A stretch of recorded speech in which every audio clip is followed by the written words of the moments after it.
we are going to dive into the very last session of today's webinar.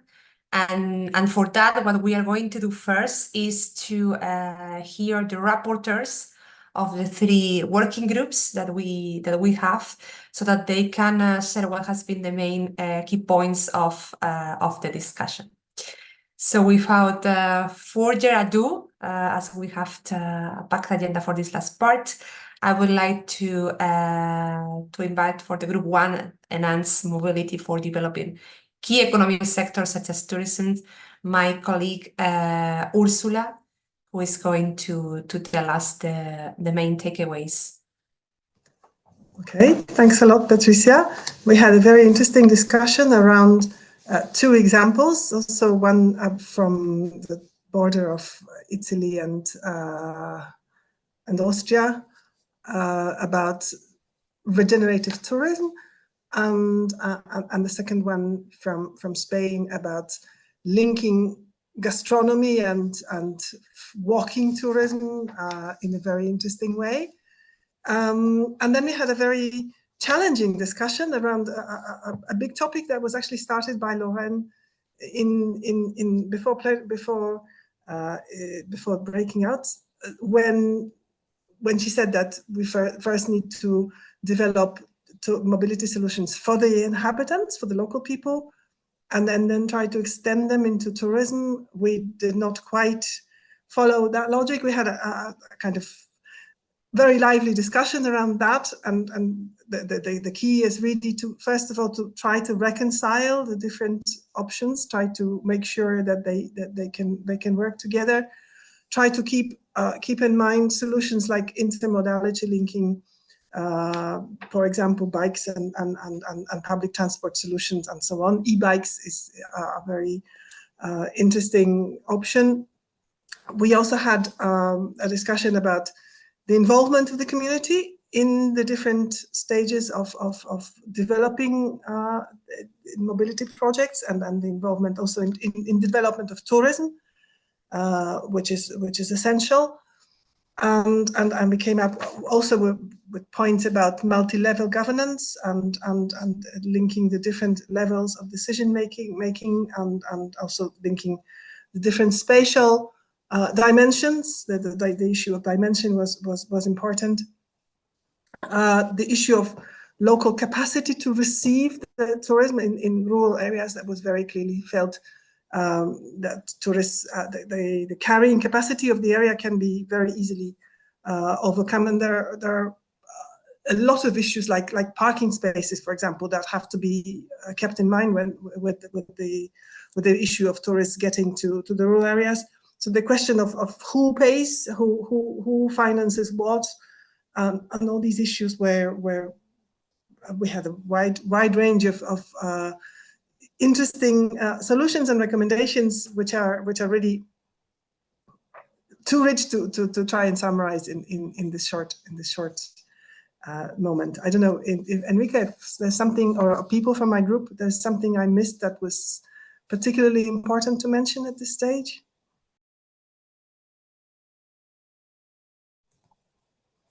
Thank you, Urszula. Otherwise, for sure, we will have the highlights report that might also encapsulate a bit those key points. And for this live discussion you have on how to reconcile the mobility of the tourism with those of the citizens. And that actually linked me to the second group, in which we've been discussing enhanced mobility solutions to access basic services such as healthcare. And this I will give the floor to my colleague Julie de Galard to very briefly please tell us also a bit of those key points discussed in your group. Yes, thank you, Patricia. So we had a presentation of MobiTwin, which is from Belgium, and it's a service for social transport initiated by a non-for-profit organization to help people with a low revenue or with difficulties to move to have this option, and it's mainly run the services of helping people to reach out to the destination by volunteers. And this comes with one of the first key aspects we discussed, was that volunteers can be the key for sustaining access to basic services.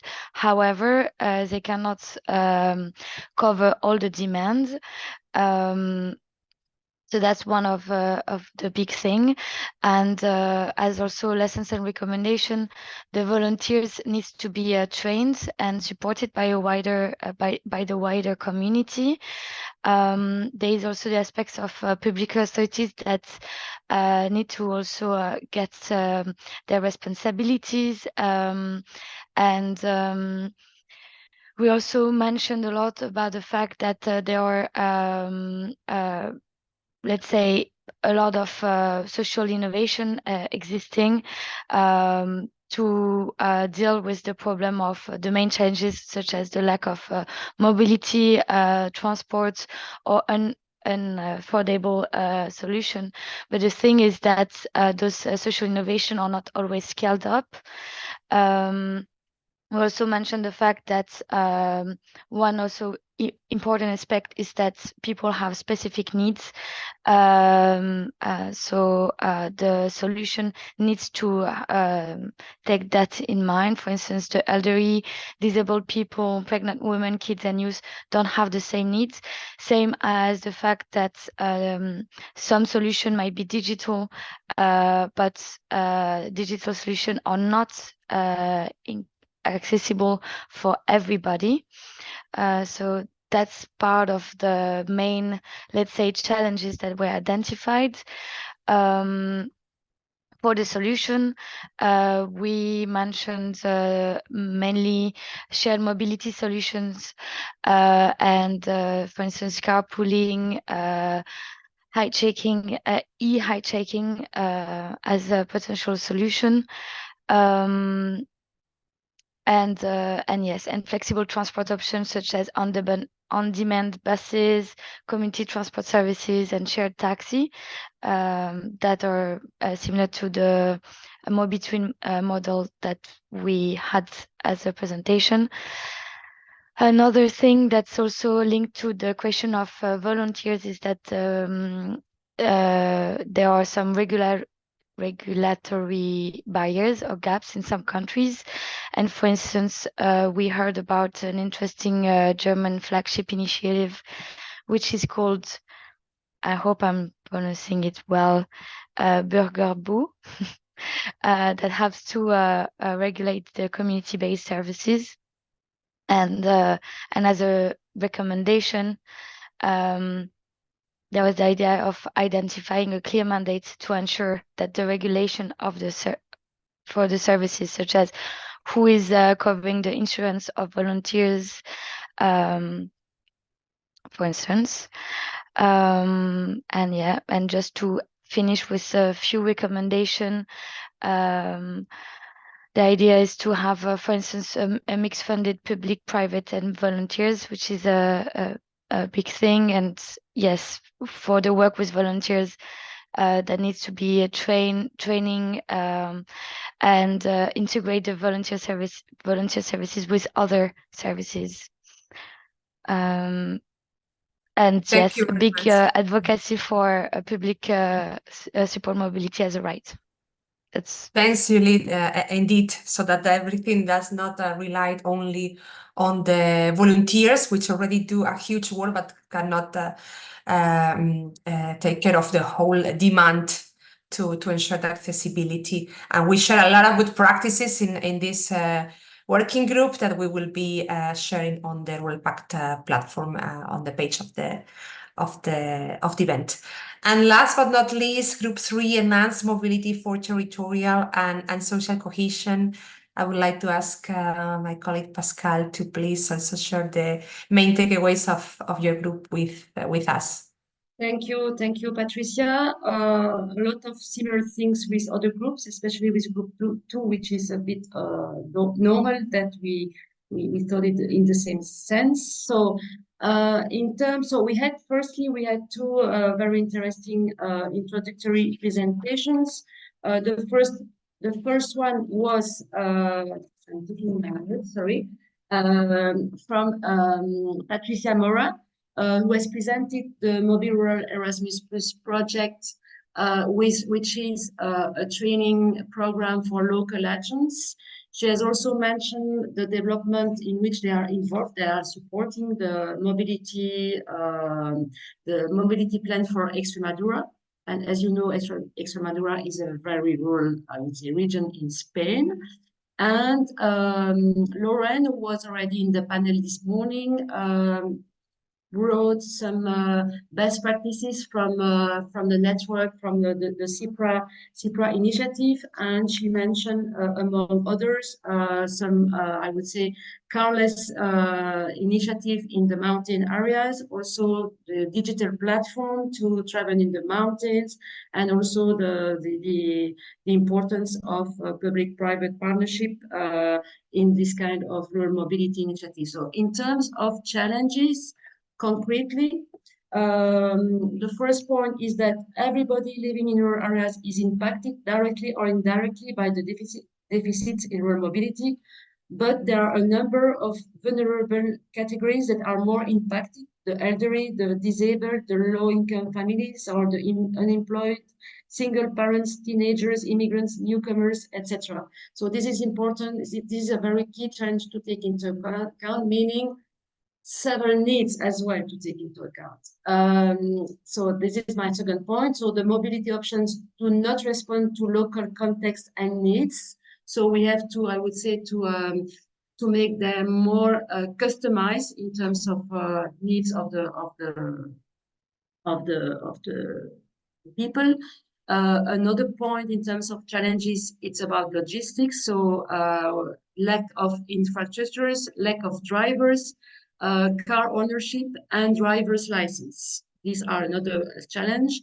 And another challenge is the inter-rural connectivity missing in national policy documents. In terms of practical solutions that have been mentioned, is that it's important that regions and municipalities are developing mobility strategies or mobility plans, as it was largely explained by the Spanish case in Extremadura. Also, the importance, as we have heard from Julie from Group 2, the development of public-private NGO partnerships, so all the three together. So we have seen that from the bottom-up and top-down approach, we are combining public and NGOs, but also important to that the private sector is also part of that. The importance of having practical solutions in terms of social innovation, digitalization, volunteering, training, which was a case which was also presented, and as well the on-demand option needs-based, which has been also presented this morning in the different examples we heard about. And in terms of recommendations, as it was illustrated, for instance, in the smart villages, the importance of developing strategic holistic approach to rural mobility, as rural mobility is tackling with a lot of sectors. So this is important to think about an integrated approach. And so it's meaning that we have to enhance the coordination among all involved administrations and relevant teams at local, regional, but also national level. And the last point in terms of recommendation, which is also something that has been clearly showed in the research which is undertaken by the VTT Finnish Center, is to understand better, more precisely the needs of the population, when, why, and how they are moving. And this is for Group 3. I hope that I have covered the main points. And I thank all the participants and the speakers for this session. Thank you very much, Pascale, for highlighting this transversality of mobility and that this needs to be properly taken into account in regional and rural development plans. Thanks again, Pascale, Julie, and Urszula for those key points from your groups. Now I would like to give the floor to Carla Lostrangio. Carla is a rural and territorial development expert at AEIDL, and we asked her to be the key listener throughout the whole event so that she could keep an eye on everything that we were all saying and discussing to come up with a bit also of some takeaways from your side and connected with your experience, Carla. So welcome, and please, the floor is yours. Thanks, Patricia. And it's not an easy task. I didn't know that would have been so hard to summarize all has been said and so inspiring, in fact. But I'll try, and I will try to be brief, be mindful about time. So I think it emerged quite clearly that mobility is not an end to itself, but is crucial to access basic services, as it has been highlighted, and also to secure basic rights, a right to education, to job, to care, to social capital, for instance. And lack of mobility services, in fact, affect different categories of people in rural areas and differently across their stages of life. But some groups are more affected than others. We've been seeing the case of elderly, as presented by some of the initiatives. It has been highlighted a lot about youth. So the access to mobility services for rural youth, and whether I would like to link this is a precondition to attract and retain youth in rural areas. That could be a nice consideration for future, but also of low-income families and disabled people, for instance. And I would like to bring also a case of Belgium. So Belgium is at the moment voting to have mobility as a basic right in their constitution, no matter where people are. So being them in rural or non-rural areas. So maybe it's an interesting outcome also from some of the working group discussion. We started by looking at main challenges shared by rural areas when it comes to mobility, and the three main points which have been confirmed during today's discussion are rural depopulation, big challenge, the quality of road infrastructure and fundings. And to these three challenges, many more have been adding up and reaching our discussion today, such as how to align rural mobility with climate objectives, how to link it to tourism sector, rural mobility to whom prioritize these services, how to legally frame volunteer work, and many more. And we have seen also how community-based solutions can provide different ways to basically allow to overcome the rural mobility gap. And a plethora of different practices have been presenting, from sharing, so asset sharing, ride sharing, to work on flexible and on-demand transport services, different type of financial system, way of cooperating with authorities or private companies, and so on. And I would like to underline that all of these possibilities and solutions suggest different way to reply to what was raised by the SmartNet projects. So these mandate, money, capacity, three components, meaning who decides the mandate, who pays for it, the money, and the capacity, who delivers it, which is quite interesting. And as underlined during the panel, but by several speakers, there is sometimes no need for high-tech solutions. What we observe is in rural areas that often is more about social innovation, is how community get organized, how community accept solution, and how community is empowered.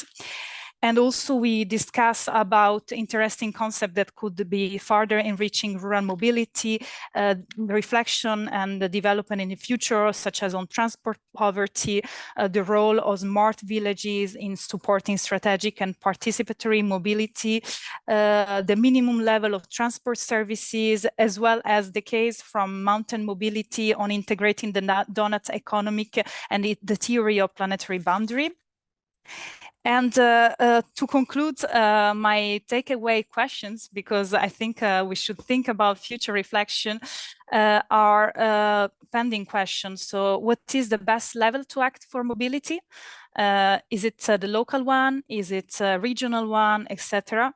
What is the role of the EU, and in particular, how to link today's discussion with the post-2027 policy discussion? And also how to link rural mobility with territorial functionalities. And the last really point, which was raised again in one of my working group, is that perhaps we should consider that community-led initiatives are just part of the answer. We should make sure that we advocate to ensure that public authorities take the responsibility to ensure mobility services in rural areas. And that's all from my side. Thanks.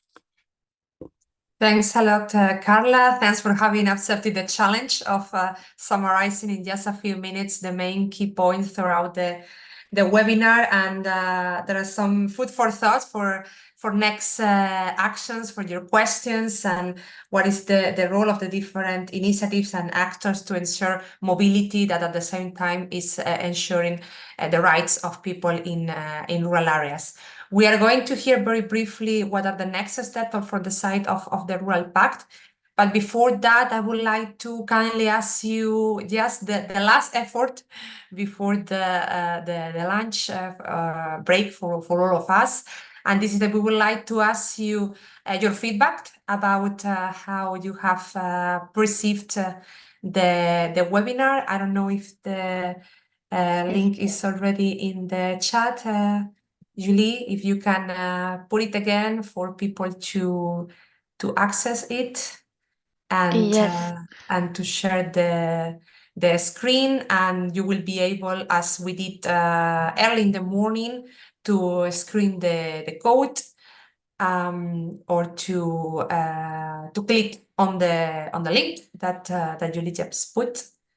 And Julie, if you can please navigate us through the survey form and Yes. and to highlight that this is something that is extremely useful for us. So if you can please take a minute to access it and to reply, that would be highly appreciated by the whole team. Yes, thank you, Patricia. So you can scan the QR codes, as Patricia said, or join by in slido.com, entering this code 4589. And yes, it's very important for us to hear about your feedback. So the first question is, to what extent has the event enabled you to exchange and learn from peers? So you can rate. 4 is the maximum and 1 is the minimum rate. Then is, to what extent has the event contributed to making you discover inspirational and relevant projects and practices? Again, you can rate from 1 to 4. So 1 is the lowest grade and 4 the highest. Then we ask you about how did you find the overall organization and implementation of the event, so the structure of the agenda, the moderation, facilitation of exchanges.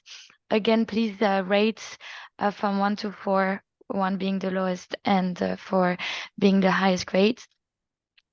And then how would you describe and how would you rate the communication prior to the event? So general communication, expression of interest, confirmation of participation.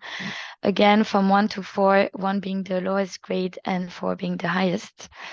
And if you have any suggestions to help us enhance our future events or outline elements that you think were particularly interesting and particularly positive, write to us and share your ideas. I see that 5 people are answering the survey. I hope that everyone can access the survey easily, the Slido. There seems to be a problem with the code of the Slido. I'm trying to access with the app, and with 4589, it says no such poll available. Could you check the code? Because this, maybe with the QR it works, but with the application directly it does not. Okay. Maybe, Julie, you can stop sharing and look into that, just to and we will share again the link, because we don't want to take a lot of time from the agenda, since it's almost 1 p.m. Just to tell you that it's going to be open, it's still open. So if you access by clicking on the link or scanning the QR code, if you were able to access, please keep replying, and we will put the new information so that it is accessible for everybody again in the chat.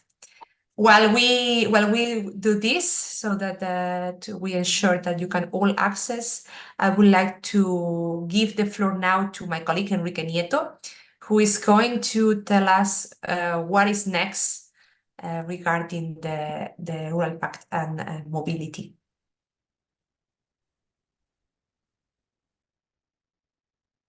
Thank you very much, Patricia. Let me try to make the presentation quick and big so you can see it. So as per usual in our good practice webinar, we aim not to stop just here. So in order to facilitate as well that you have access to all the info, all the presentations are going to be available on the event page, and you have there the link. They will be available in the next couple of days, so very shortly. You will be anyways informed by email when this happens, so you don't need to be checking and refreshing the event page all the time.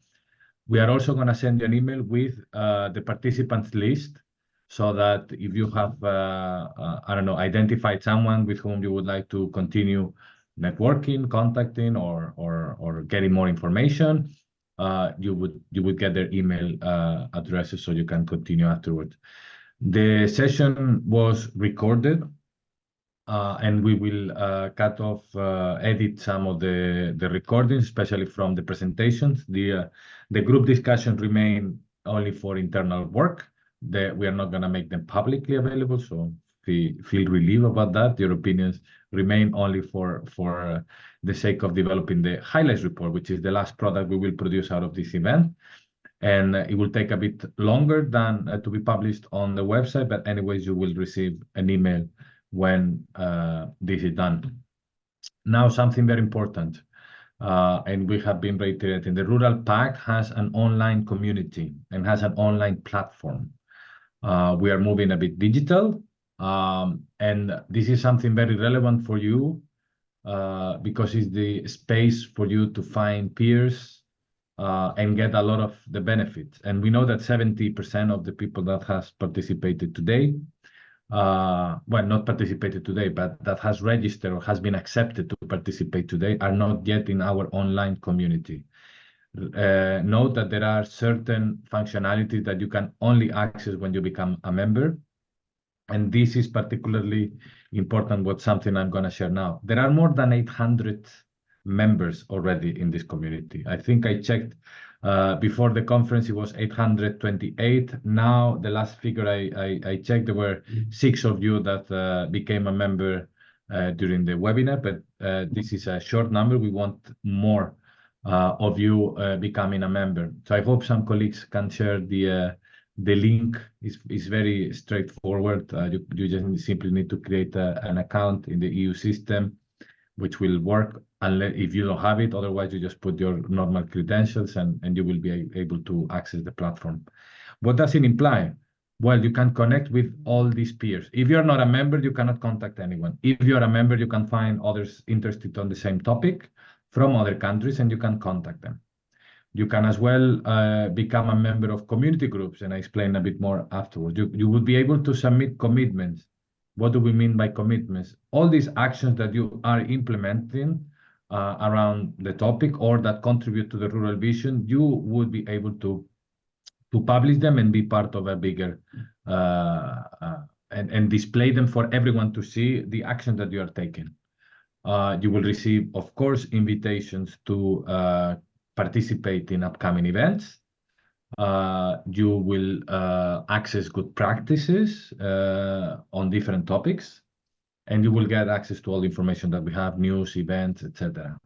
So I really recommend you to become a member. I really hope to get the good news that after this meeting, we have plenty of more members.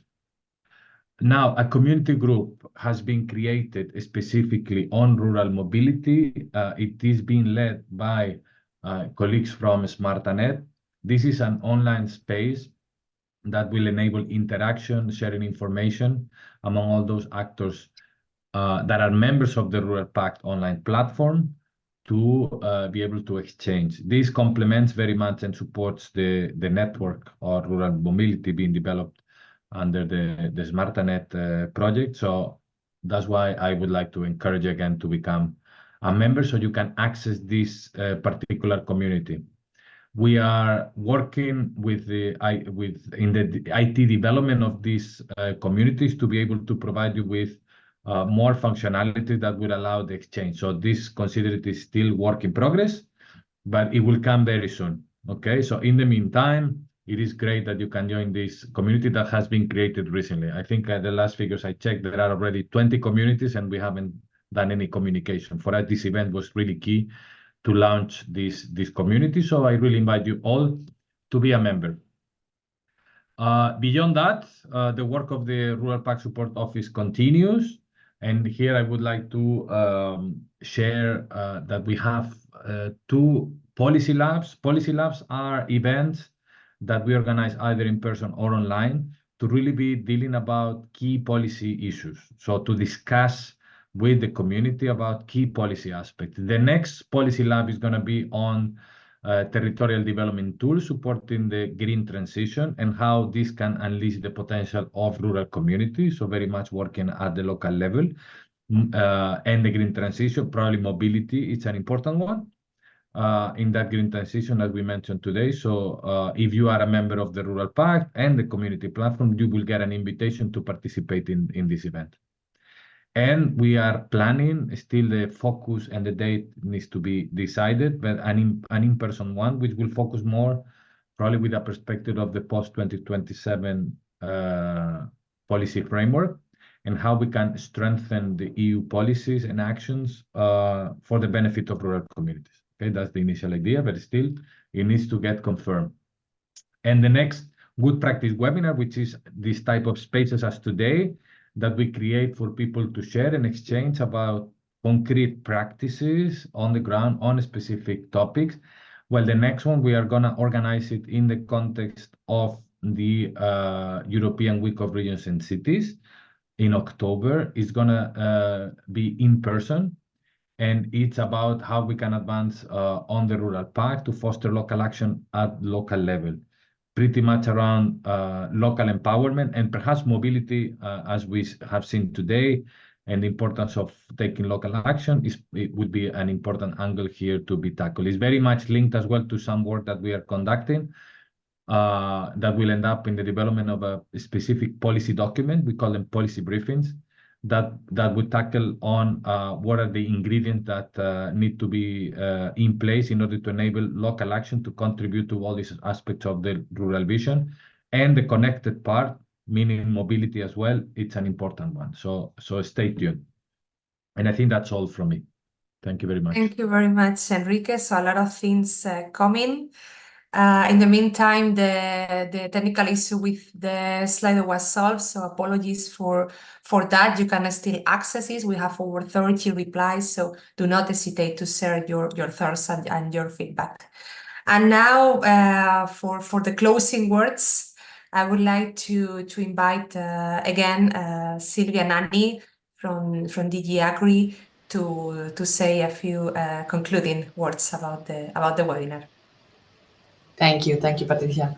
And thank you all for this very inspiring webinar. In fact, I think we are in a very particular moment at the moment in Europe, in a sense that we will soon see the new commission, let's say, forming. We have had the European elections very recently, so we are very much also in listening mode from our side in terms of listening to all the recommendations that you raised today, to all the elements and the project and initiatives that you are conducting. So as Enrique was saying just before, please do participate to the policy labs and to our events, because this is really the way for us in DG AGRI, but not only, as part of all the working groups on the long-term vision for youth rural areas, to gather your views and recommendations for the next set of policies that we are already let's say, conceiving and discussing, in fact. So obviously the new college will give us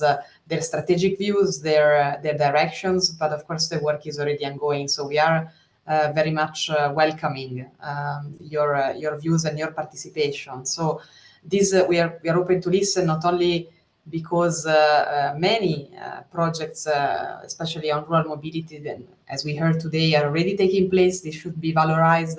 We can hear a lot of recommendations and good practices from you that are already working and are in practice. So we would like to valorize this and take this into account as we think about the next set of policies. So a warm thank you to the colleagues in DG Move, the SmartAnect project colleagues who were here, all the speakers, panelists, intervene, and all of you who stayed with us for the whole morning, which is really impressive and contributing very, very actively. And of course, also a warm thank you to the Rural Pact Support Office colleagues for having organized a great opportunity for exchange and really bringing a lot of us and a lot of examples to the table today. So this was super interesting and really valuable, I hope, for all of you. So a great thank you for us, and have a good rest of the day, and perhaps also lunchtime as well now as we move towards that. So thank you very much.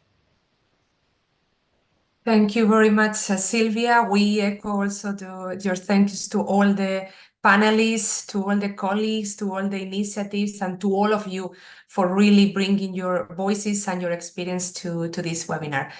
Sorry also for having taken some extra minutes of your time. We are going to close here, wishing you a very nice afternoon and promising to be in touch with all the materials, with all the recordings, next steps, and the highlights report. Thanks you again, and bye-bye. Have a good day.